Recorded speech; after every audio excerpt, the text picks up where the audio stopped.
Your cozy sleuth doesn't have to do it alone. Well, hi, hello everybody. Welcome back to Fiction Technician. If you haven't been here before, my name is Jane Kalmus. I am a writer of historical cozy mysteries, and I love sharing about writing right here on this channel. Right now, I'm in the middle of a big series on how to design and begin writing your cozy mystery series. And today, we're going to talk about how to create your sleuth support staff. So these are her pals, her buddies, and they help her crack the case, but they also complicate her life and generate fun subplots and complications to the main plot.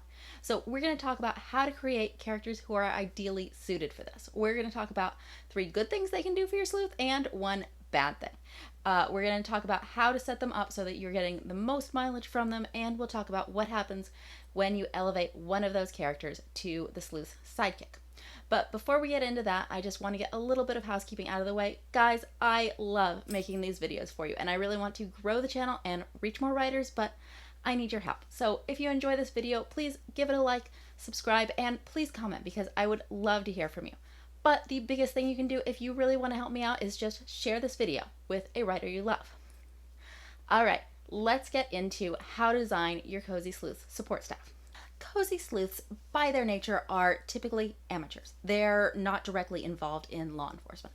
And that often means that they have a really fun and unique perspective to bring to the case, but it also means that they are lacking a robust set of crime-solving skills. You know, they just don't have access to the same resources that a real police detective would.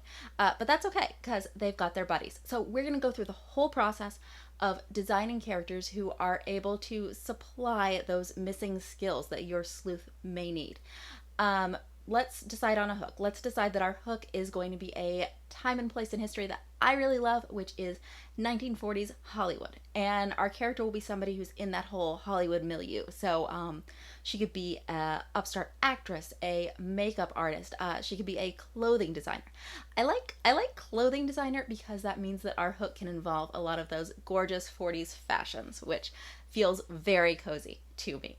Okay, so somebody is murdered, say, on the set of a movie that she's working on, and she feels compelled to solve the case. So what does she really have to bring to the table? Well, she's a fashion designer, so she may have an eye for detail, and she knows kind of how movies work. And so she can walk around, she can observe clues, talk to people, and this is something any cozy sleuth can do, and you can construct a lot of murder mysteries so that they can be solved through these skills.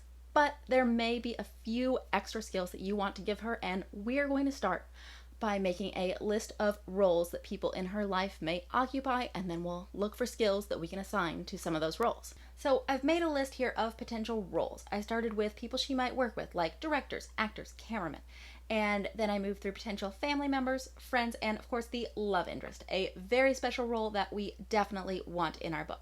So there are basically 3 things that these characters can provide to her: skills, knowledge, and access. That is the ability to talk to people and look at certain information. So let's look first at the love interest and ask, how is he going to provide one or more of these 3 things? Well, a very, very common thing in cozy mysteries is for the love interest to be the investigating officer on the sleuth's very first case. And the reason for that is there is just no better skill to provide to her than access to the police department. It's the biggest thing she's lacking in terms of crime solving, because she doesn't know what theories are being floated around the police department. She doesn't know what has happened to evidence after it's processed, and she doesn't have the authority to call up victims or witnesses and insist that they talk to her. So it's really fun to make the love interest that police officer, because he can legitimately do all of these things and talk about them with the sleuth, maybe deliberately because they're working together to solve the case, or maybe just letting a few things slip. So many cozy love interests are police officers that it can begin to feel a little bit old hat. So we could look at potential alternatives for him. Maybe instead he could be a security guard working for the movie studio. That would still give him access to information about who comes and goes and how to get onto the set. Or maybe he could be a private detective. I think I'm going to stick with police detective just because it's really hard to replace that incredible police access, and also because I think a 1940s police detective would be quite dashing. And in addition to access, the other thing our police officer love interest is going to give us is knowledge.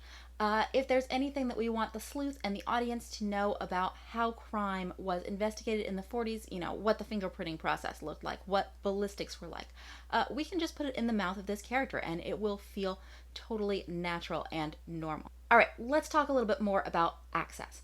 I feel like a really good thing to do when you're planning your Cozy Sleuth support staff is to just write a list of all of the sources of power that exist in her milieu. The police department is obviously a source of power. The movie studios in 1940s Hollywood, huge nexus of power. The mafia, the government, the church, rich families, all of these can be powers that you may want your sleuth to have access to.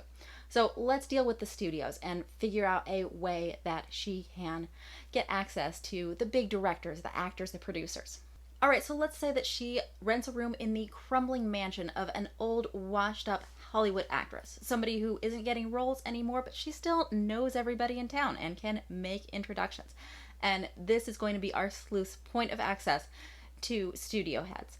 And our aging actress will also be able to give us a skill, which is acting. She'll be able to teach our sleuth how to act like a woman of mystery or a journalist or whomever she needs to be in order to get the information she wants. All right, so skills, knowledge, and access are our three good things. Let's talk about the one bad thing that support characters can do for your sleuth, which is give her problems.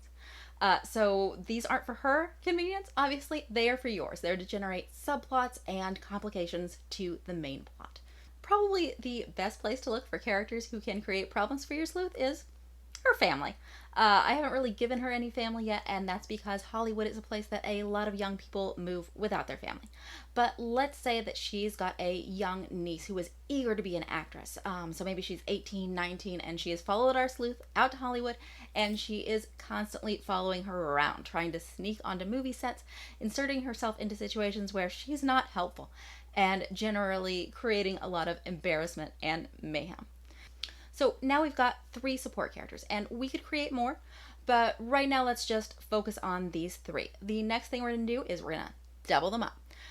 So we're going to give each of these characters a twist so that they can give us another level of skills, knowledge, or access. What we design them for may be what we use them for primarily, but we just want to put a little something in their back pocket that may be useful in a later book. All right, let's take that love interest and ask how we're going to give him a twist so that he can give us a little bit more.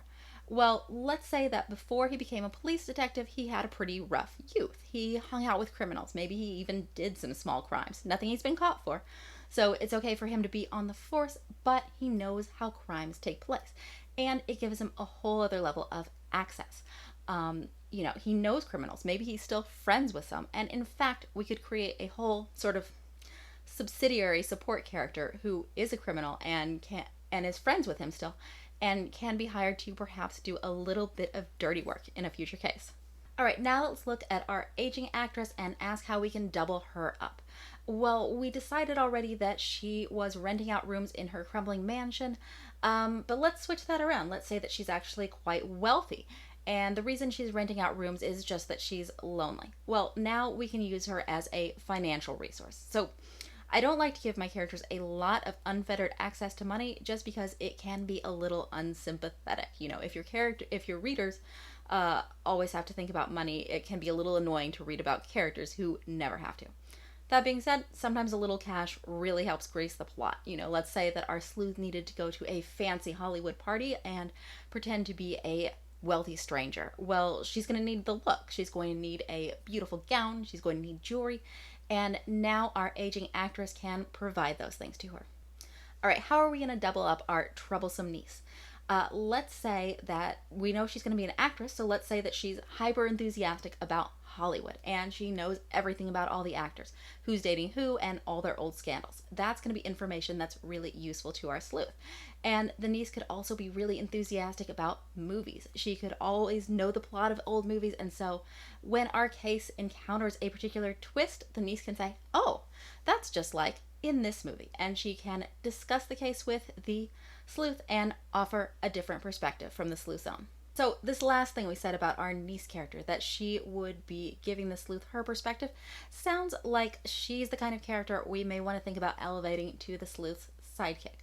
The sidekick it's not a necessary character. You can have one or not, but it's kind of nice because they're somebody to share the sleuthing scenes with.